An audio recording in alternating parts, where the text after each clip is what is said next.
সকাল সকাল আমার কবুতরের খামারে দেখেন যে কবুতরের বাচ্চা,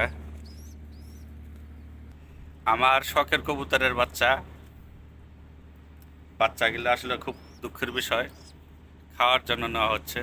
দেখেন একটা বাচ্চা, কি সুন্দর বাচ্চা। দেখেন এত সুন্দর বাচ্চা কি খাওয়া যায়? আপনারাই বলেন।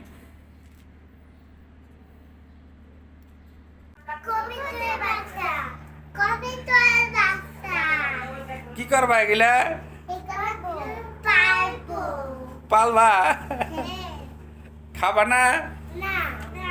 আয় কি বলে খাবো না বলে কবুতরের বাচ্চা। দেখেন কিন্তু এটা ছাড়ি দাদি দাও। ঠিক আছে, ধন্যবাদ তোমাদের, তোমাদেরও মহব্বত আছে। ভিডিওটি দেখার জন্য সবাইকে ধন্যবাদ। আল্লাহ হাফেজ।